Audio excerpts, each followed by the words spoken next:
Bulletin का बाकायदा आगाज करें और आगाज में आपको बताएं, बल्दियाती कानून और कारकुनान पर तशद्दुद के खिलाफ क्लिफ्टन 3 तलवार पर एमक्यूएम ने एहतजाजी मुजाहिरा किया है। सेनेटर फैसल सब्जवारी का कहना था कि कुछ लोग समझते हैं कि कराची में उनका मेयर आएगा, मगर मेयर तो उनके अच्छों का भी नहीं आएगा। शहर में होने वाले बल्दियाती इंतखाबात पता चल जाएगा कि जो तुमने ज्यादतियों की खेती लगाई है उसे काटेंगे।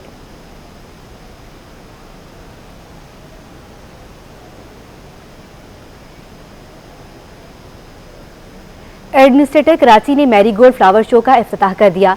इस मौके पर बात करते हुए मुर्तजा वहाब ने कहा कि इबहाम को दूर करने के लिए लोकल गवर्नमेंट बिल का मामला काबीना में लाया गया है। बल्दियाती बिल में तरामीम की जाएंगी।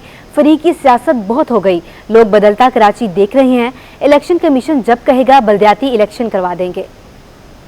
सर सैयद पार्क में यहाँ की लोकल आबादी के लिए, शहरियों के लिए इंटरटेनमेंट के तौर पर कि वो अपने घरों से बाहर निकलें और पुरफिजा मकाम पर आके इंजॉय का फेस्टिवल स्टैब्लिश किया गया है। आइंदा आने वाले सालों में कराची वालों के लिए एक बेहतरीन इंटरटेनमेंट की जगह मौजूद होगी। मैं समझता हूँ मुश्किल हालात में केएमसी के अफसरान ने, केएमसी के अहलकारों ने एक बार फिर काम करने का प्रोसेस स्टार्ट किया है और मैं समझता हूँ कि जो कुछ भी आप इस वक्त शहर में काम होता हुआ देख रहे हैं, यही बल्दियाती नुमाइंदे, यही बल्दियाती इदारे के जो अहलकार हैं वो काम कर रहे हैं। एक कंफ्यूजन थी कि क्या अभी टाउन क्रिएट कर दिया जाए, यानी कि डीएमसीज को ख़त्म करके हर टाउन में एडमिनिस्ट्रेटर अपॉइंट कर दिया जाए, या फैसला ये किया जाए कि ये टाउन पे उनके जो इलेक्टेड चेयरमैन है उसके बाद ये किया जाए।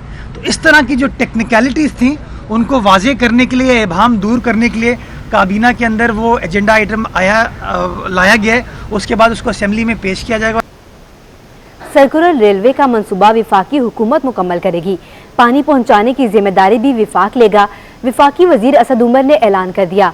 मजीद कहा, मरदमशुमारी देरीना मसला है जिस पर सियासत की गई। पीटीआई जदीद तर्ज पर डिजिटल मरदमशुमारी कराएगी। 2022 में मरदमशुमारी का हतमी ऐलान किया जाएगा। मुशर्रफ के वक्त में उन सालों के अंदर 8 साल जो थे कराची में हमने काम होते हुए देखा। हमने कराची सर्कुलर रेलवे के ट्रांजैक्शन स्ट्रक्चर की हतमी मंजूरी दे दी है।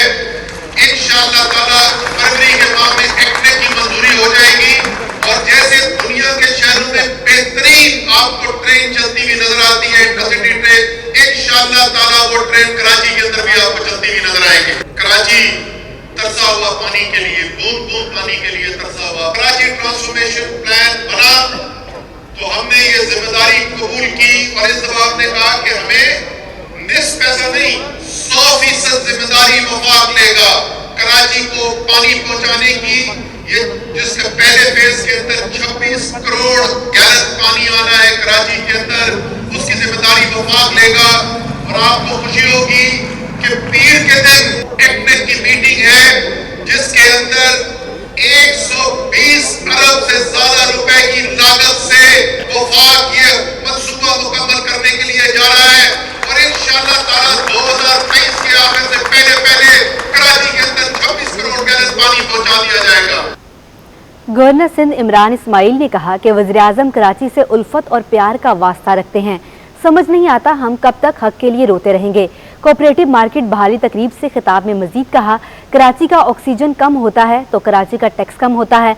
आप जेन्युइन ताजिर हैं, हुकूमती इरकान आपकी मदद करेंगे। वज़ीर-ए-आज़म इमरान खान हमेशा से कराची के साथ एक मोहब्बत, एक प्यार, एक उल्फत का वास्ता रखते हैं। हमेशा वो कहते हैं कि कराची मेरे दिल के करीब है। जब कराची बढ़ता है तो पाकिस्तान बढ़ता है। जब कराची का ऑक्सीजन कम होता है तो पाकिस्तान की ऑक्सीजन कम हो जाती है। मुझे ये समझ नहीं आती कि हम कब तक अपना हक मांगने के लिए हाथ फैलाते रहेंगे, कब तक हम रोते रहेंगे कि ये बिल्डिंग बना दी, उसने वादा किया था कि किराया देगा, नहीं दे रहा है, नहीं दे रहा है तो गिरबान से पकड़ के बाहर ले आओ यार, क्या प्रॉब्लम है? आपको अल्लाह ने ताकत दी है, हम आपके साथ खड़े हैं। अगर आपसे वादा खिलाफी करता है बंद कर दो उसका रास्ते अंदर जाने। हम जाएंगे इससे बात करेंगे, उससे बात करेंगे, किसी से बात नहीं करेंगे। अपना हक लेना जानो, मत छोड़ना। जो चोरी जो आपके साथ हक पे डाका डालता है मत छोड़ो। हुकूमत पाकिस्तान, वज़ीर-ए-आज़म इमरान खान ने एक बहुत जबरदस्त प्रोग्राम जारी किया है जिसका नाम है कामयाब जवान प्रोग्राम। तो उसमें कामयाब जवान प्रोग्राम में आप हिस्सा लें, और अगर आपको उसमें कोई तकलीफ आ रही है तो गुरम शेर जमान और आफ्ताब सिद्दीकी साहब आपको रजिस्ट्रेशन में भी उसकी मदद कर देंगे, और इंशाअल्लाह अल्लाह की रजा से आपके कर्जे मंजूर भी हो जाएंगे, क्योंकि आपका जेन्युइन कॉज है। पाकिस्तान सुपर लीग 7 में मुल्तान सुल्तान्स ने लाहौर कलंदर्स को हरा दिया। लाहौर कलंदर्स ने मुल्तान सुल्तान्स को 207 रन का हदफ दिया। फखर जमान 76 रन बनाकर आउट हुए। हदफ के ताकुब में मुल्तान सुल्तान्स की धुआंधार बैटिंग की और हदफ आखिरी ओवर में 5 विकेटों के नुकसान पर हासिल कर लिया। मुल्तान सुल्तान्स की जानिब से शान मसूद 83 और मोहम्मद रिजवान 69 रन बनाकर नुमाया रहे। मुल्तान सुल्तान की फतह पर शायकीन कहते हैं बहुत अच्छा मैच देखने को मिला। मुल्तान सुल्तान की जीत पर बहुत खुशी हुई। उन्होंने मजीद क्या कहा, आइए आपको भी सुनाते हैं। बहुत ज़्यादा खुश हूँ क्योंकि मुल्तान मेरी फेवरेट टीम है और वो जीत रही है, तो मतलब एक खुशी का लेवल नेक्स्ट लेवल है। कोई पिच थोड़ी बहुत बैटिंग को सपोर्ट कर रही थी और उसी को लेते हुए चली दोनों टीम, और एंड में जाके जो है वही टॉस के ऊपर डिपेंड बहुत ज़्यादा हो गई थी दोनों टीम्स पे, तो लेकिन अच्छी क्रिकेट देखने को मिली। सुल्तान ने बहुत अच्छी बैटिंग की, मोहम्मद रिजवान जो कि फॉर्म में इनफॉर्म बैट्समैन है उन्होंने बहुत अच्छी बैटिंग की, शान मसूद ने बहुत अच्छी बैटिंग की, और कराची वालों के लिए तो यही है कि T20 कराची वालों का फेवरेट गेम है, और बहुत अच्छी बैटिंग की और बहुत मज़ा आया हमें देख। मुल्तान बहुत ज़बरदस्त खेला एज यूजुअल, रिजवान ने बहुत ज़बरदस्त बैटिंग की। उसके बाद खुशदिल ने नीचे से आके, शाहीन के ओवर ने एक टर्निंग पॉइंट था शाहीन का ओवर, लेकिन उसके बाद खुशदिल ने बड़ी ज़बरदस्त बैटिंग की। लाहौर कलंदर्स के CEO आतिफ राना का कहना है तैयारी पूरी है, कराची और लाहौर का मैच का कांटे का होगा और PSL में इस मैच का इंतजार सबको होता है। अब तक ग्राउंड काम था वो हमने कर लिया, टीम बना दी, शाहीन कैप्टन बन गया और इंशाल्लाह अब अंदर टीम जो है वो मुकाबला करेगी। देखिए सैड है कि ऑब्वियसली लोगों को एंजॉय करने का मौका मिल रहा है, पाकिस्तान में वैसे भी एंजॉयमेंट कम है, तो लेकिन जो कोरोना है उसके साथ मेरा ख्याल है, मुझे नहीं पता आज नहीं खेल रहे तो कल शायद खेल लें, 2-3 दिन पहले ही पहुंचे थे, तो आई थिंक अपने आने वाले मैचों में आपको नजर आएगा। तो मैच होता है वो ऐसा मैच होता है कि मास्क उतारना पड़ जाता है। Thank you. ब्रेक के बाद आपको बताएं, FBR के corporate tax of chief commissioner ने इंकिशाफ किया है कि 6 शोबे पॉइंट्स ऑफ सेल से मुंसलिक हो चुके हैं। POS पर आने के बाद उनका कारोबार 3 अरब से बढ़कर 20 अरब सामने आया है। आफ्ताब इमाम ने साफ साफ बताया कि बड़े रिटेलर्स को हर सूरत पॉइंट्स ऑफ सेल से मुंसलिक होता है, ये छोटे दुकानदारों के लिए नहीं है। अशरफ खान की रिपोर्ट देखिए। कॉर्पोरेट टैक्स ऑफिस के chief commissioner FBR doctor Aftab इमाम का कराची चैम्बर का दौरा। चैम्बर के सदर मोहम्मद इदरीस ने ताजिरों और सनअतकारों को दरपेश मसाइल से आगाह किया। Corporate tax chief commissioner Aftab इमाम ने खिताब करते हुए कहा कि हमने कारोबार की आसानी के लिए इकदाम किए। उन्होंने इंकशाफ किया कि 6 शोबे POS में आए हैं। जो छोटे दुकानें हैं और कारोबार है उनके लिए नहीं है, ये Tier 1 के लिए हैं, जो कि बड़े दुकानें और रिटेलर्स हैं उनके लिए हैं। लेकिन ये अब होना है पाकिस्तान में, ये हमने करना पड़ेगा। चीफ कमिश्नर आफ्ताब इमाम ने वादे किया कि पॉइंट ऑफ सेल छोटे दुकानदारों के लिए नहीं, बड़े रिटेलर को हर सूरत पॉइंट ऑफ सेल से मुंसलिक होना है। Corporate tax office 206 businesses integrate हुए हैं और उनका जो है ना 3.4 बिलियन सेल्स था लास्ट ईयर इंटीग्रेशन से पहले। अभी मेरा ख्याल है वो 20 बिलियन है तकरीबन। कितना फ़र्क है? तो इंटीग्रेशन होगी तो सेल्स जो है वो बढ़ेंगे, रिकॉर्ड पे आ जाएंगे। चीफ कमिश्नर ने कहा कि जो ज्यादा टैक्स देते हैं उनका ख्याल भी ज्यादा रखेंगे। सेल टैक्स रिफंड का नया सॉफ्टवेयर आइडिया पर काम कर रहे हैं। मुकम्मल तैयारशुदा नई दरामदी गाड़ियां मजीद महंगी हो गई हैं। मुकम्मल तैयारशुदा नई दरामदी गाड़ियों पर रेगुलेटरी ड्यूटी 15% से बढ़ाकर 50% कर दी गई है। 4x4 चिप और 1000 सीसी से ज्यादा वाली गाड़ियों पर आयद होगा। अशरफ खान की रिपोर्ट देखिए। नई दरामदी गाड़ियां मजीद महंगी।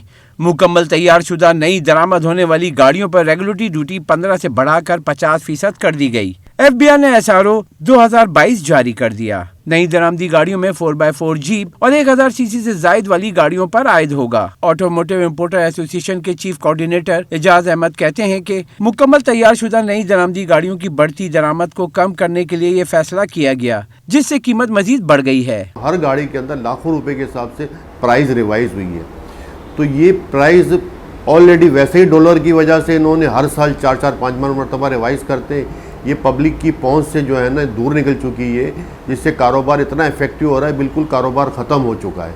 FBR के मुताबिक नई दरामदी गाड़ियों पर रेगुलेटरी ड्यूटी 30 जून 2022 तक अमल दरामद होगा, जबकि इलेक्ट्रॉनिक गाड़ियों की ड्यूटी की शरह 5% से बढ़ा के 10% कर दी गई। FBR में जो मिनी बजट के अंदर जो इन्होंने अनाउंसमेंट किया है और गाड़ी की रेगुलेटर ड्यूटी जो FET कहलाती है उसको रिवाइज किया है।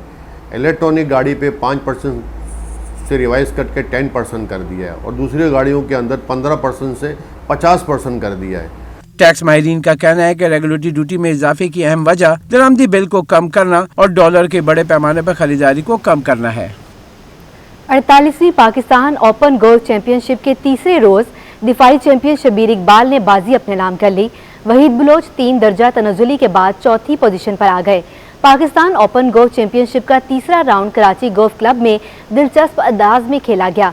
प्रोफेशनल्स और एमेचर्स की मुश्तरका कैटेगरी में इस्लामाबाद से ताल्लुक़ रखने वाले दिफाई चैंपियन शब्बीर इकबाल ने शानदार कारकर्दगी पेश की।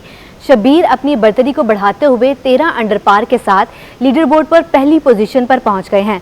शब्बीर का ताकुब PAF स्काई क्लब के अहमद बेग कर रहे हैं, जिनका 3 दिन का मजमूई स्कोर 7 अंडर पार है। लाहौर गैरिजन के मतलूब अहमद 6 अंडर पार के साथ तीसरी पोजीशन पर हैं, जबकि पहले 2 रोज शानदार खेल का मुजाहिरा करते हुए सरे फहरिस्त रहने वाले कराची के वहीद बलोच 3 दर्जे तनज़ुली का शिकार हुए। अब वही 4 अंडर पार के साथ चौथी पोजीशन पर हैं। सीनियर प्रोफेशनल कैटेगरी में रावलपिंडी के इरफान महमूद और अंडर पार के साथ सबसे आगे हैं। और इसी के साथ ही न्यूज़ स्टूडियो से फिलहाल इतना ही।